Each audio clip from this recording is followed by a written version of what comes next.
Ho ho ho!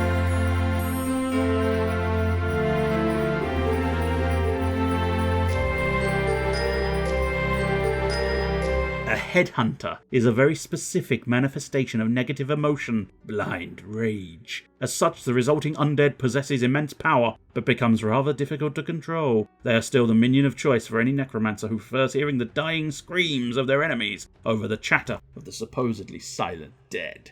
Now I say he, I mean, it looks mostly like a he. It's quite good in the second position, and has a sort of hook ability, which allows you to move him forward. Quite good in conjunction with the bride's stance and the lich trap. So he was moderately useful, although I didn't use a huge volume of them. And then finally, the vampire. A vampire is a special kind of minion, for they are the only ones who have learned to exist within mortal societies. Because of this, they are reluctant to join any necromantic armies, preferring to stay hidden within their secret covens. Only the scent of cursed blood can be used to draw them out, and also acts as the perfect offering. Then, if they acknowledge a mage's power, they will provide their aid, provided one is willing to trust a scheming bloodsucker. Hey, sucker, you trust me, sucker? I don't trust you as far as I can throw you, sucker. Right, I'm gonna pick a lick. I will pick a lick for you. So as you can see, the lick required a skull, some bones, some dust. Anybody? No.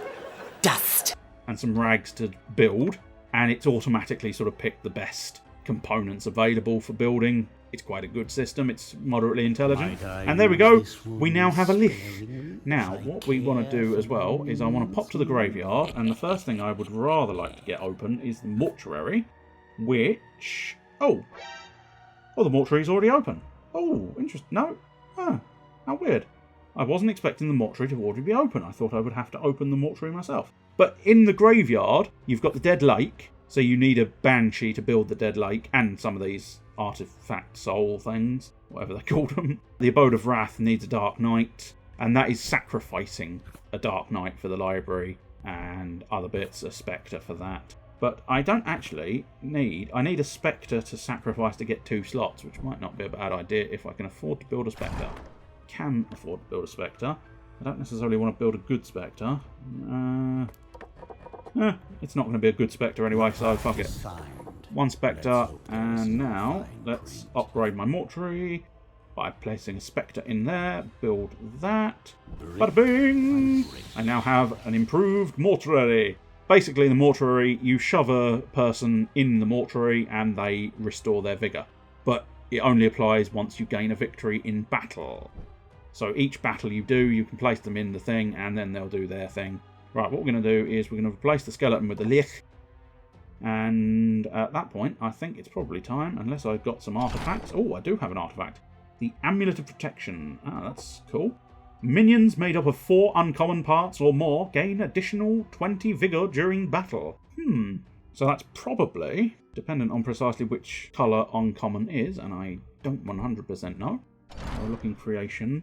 So uncommon are greens. So I believe our lick boy, our boy of the licks, the many licks, he should theoretically have bonus health, which is quite nice.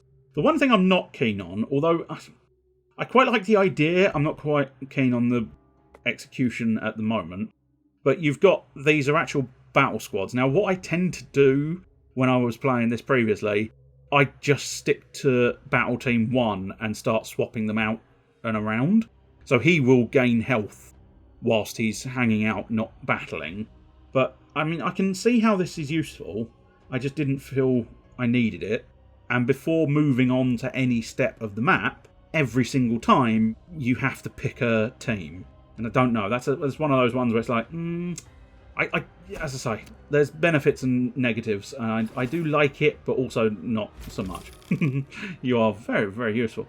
Eratus gains 25 additional experience for each escaped enemy. So one of the things with Insanity is you can drive them insane, and that gives them a higher chance to want to escape. There's also, the way I unlocked the vampire is what you have to do is you have to put the vampire's curse on an enemy that then runs off. Each time I use a destruction spell, he deals 15 physical damage to a random enemy. Oh, that's quite nice. Minions gain 3 resistance until battle end. That's also quite nice. So I think we'll have the Nobleman's Garb. And what do we want to do? Artifacts. That's one. Where does the garb go? The garb goes there, so stick that on there. And then back to the dungeon map. Choose you, and into battle, sir. We shall battle once more. And you'll be able to see what a Lich does. He goes up to him and goes, slurp.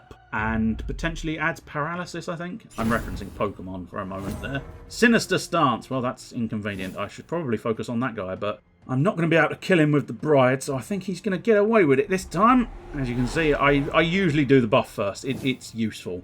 And you also get a feature. Certain characters have features. You get plus 10 luck against females. Unfortunately, there are no females here, but... Oh, how did you heal? I don't know. I don't think I want to know. So we've got Hunky, Conscript, Miner, and Miner. I don't know... I wonder if Hunky... Hunky!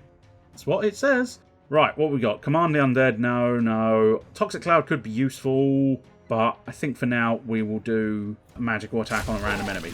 There you go. That one looked a little bit more random because the enemy I clicked on was the first one and he did it to the back one. That's not a problem. As I say, I don't really care too much about it. Oh, he's actually in the second row. He shouldn't be. Oh, well, there's not a huge amount I can do about that. Just, he's got a shield, hasn't he? I'll tell you what. Let's use the Hollow Stare to try and eradicate your sanity. Go insane for me. My soul is empty. My body is hollow. Right, we'll use Bombardment. So what he does is he sets up in that stance. Now, as long as nothing untoward happens, mostly like that. Oh, please don't die, Dark Knight. Please don't die. I don't like that. Don't like that at all. Let's use Rose for a Lady, because it's one of the best ultimates, I think, around. Although, what I should have done... I really need my Dark Knight to survive, because... I really like Dark Knights. They are really rather useful. See, on that occasion, it didn't look as random.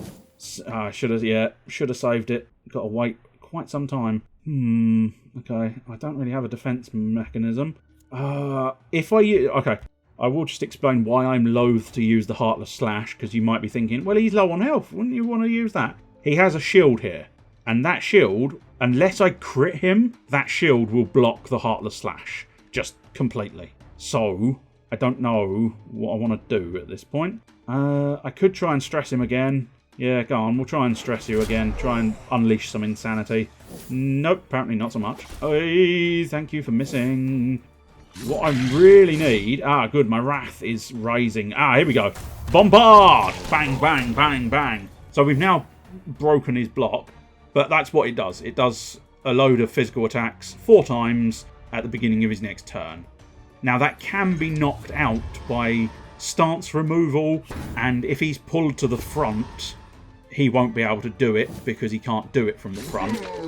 Hey. Oh, Dark Knight, Dark Knight, Dark Knight.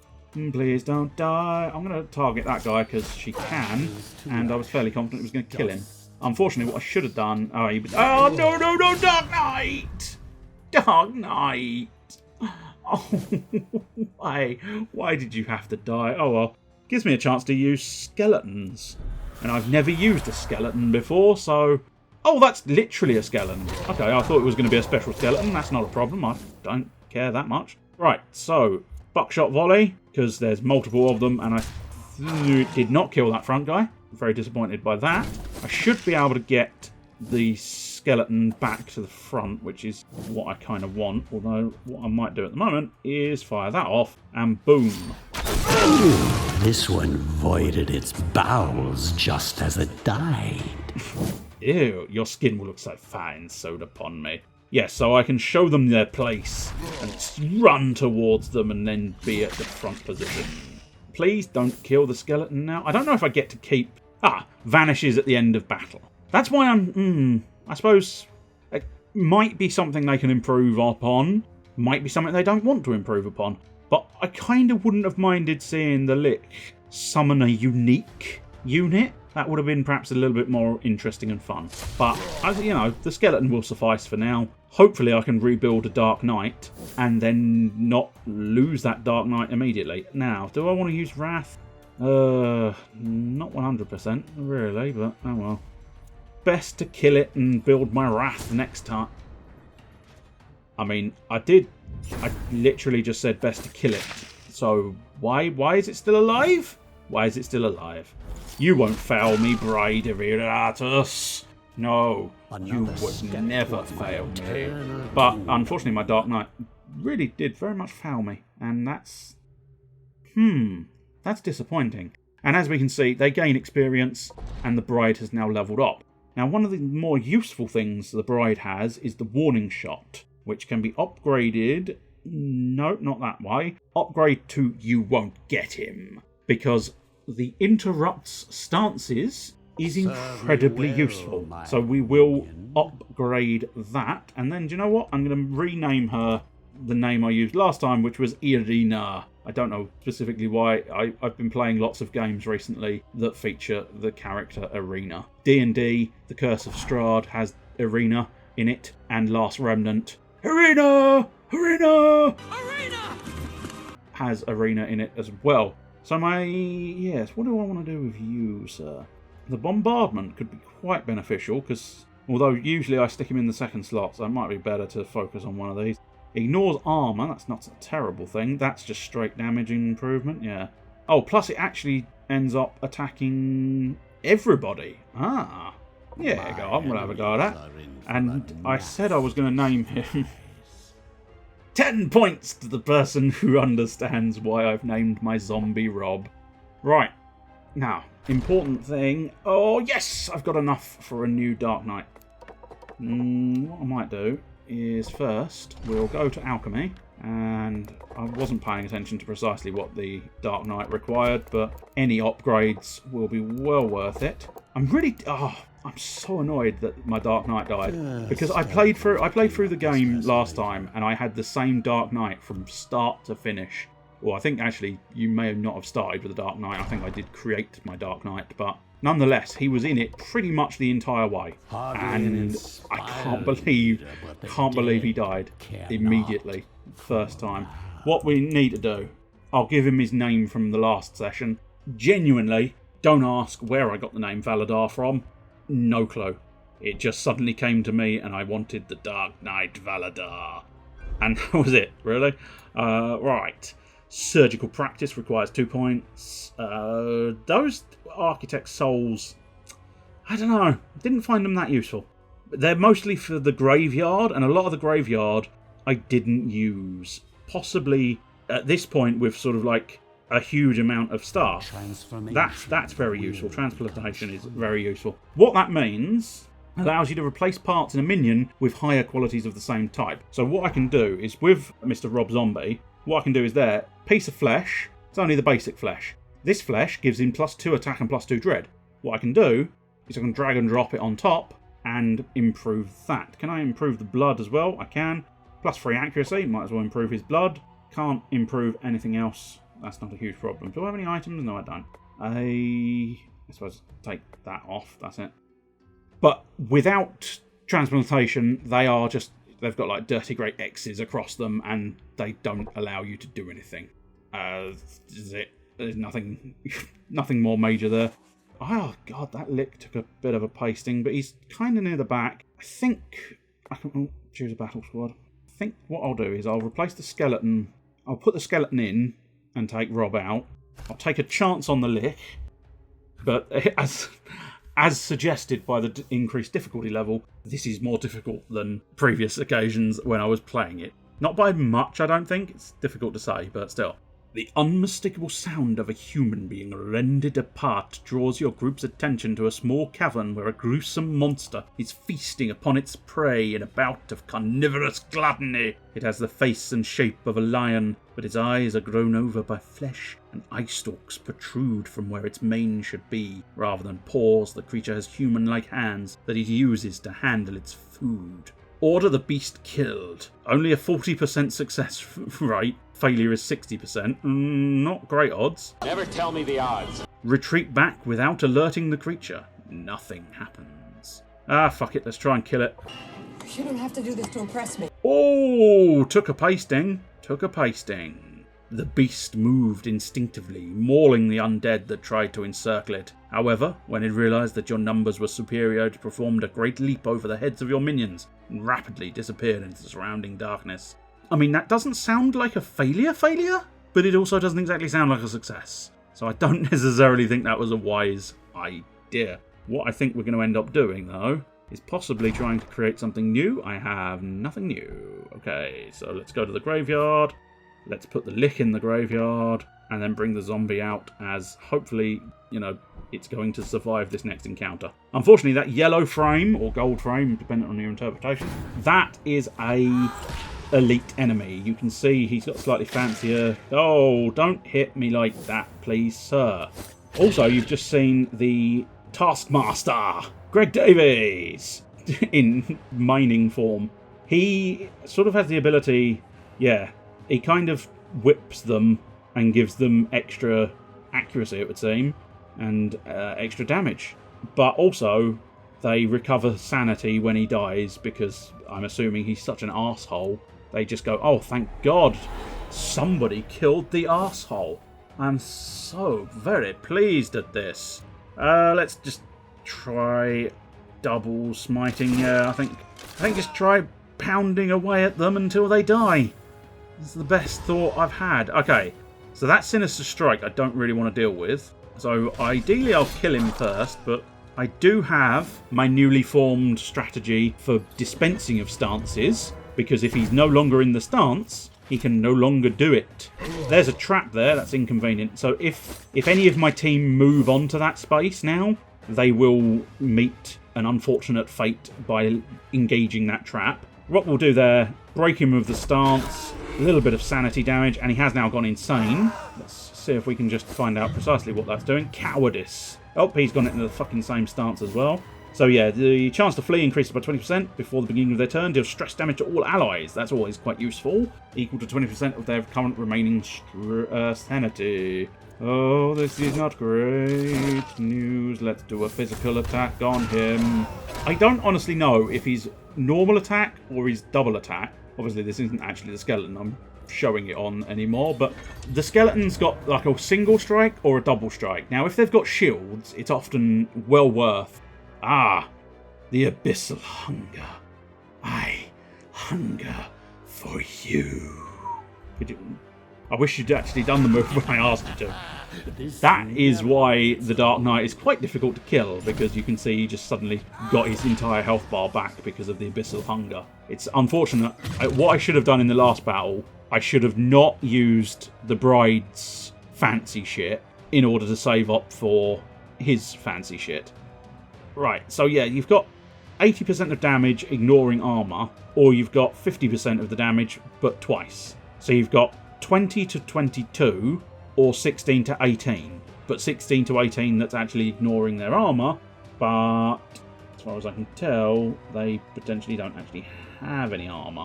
So I almost always buy a smite. I don't know why specifically, it's just one of those ones where it feels like it's doing more damage because he does 2 attacks, despite the fact that the 2 attacks individually are weaker. That broke him of the stance, which means I don't have to worry about that. He's also got cowardice. Oh, he's got a pretty heavy fucking buff there. Bang, bang, bang, bang, bang, and the Taskmaster is dying on his arse. I could more powder then into bombardment, but to be honest, I think just continual bombarding. So the other effect of sanity is they get their sort of insane moment with the stress and stuff, but they can, much like, as I say, it's very much a sort of inverted Darkest Dungeon, and that's part of the reason why I absolutely adore this game, because all the bullshit of Darkest Dungeon I'm now able to inflict on my enemies, but they can suffer a heart attack. So physical damage is not always necessarily the best way to go, but I mean, strictly speaking, you know, twatting them in the face will get the job done. And to a certain extent, I do find it gets the job done quicker. and therefore more efficiently. And that's sometimes what you need when it comes to this sort of idea. You need to kill quickly and efficiently, not with, you know, fancy stress powers. You just need to twat them in the face harder than they can twat you in the face.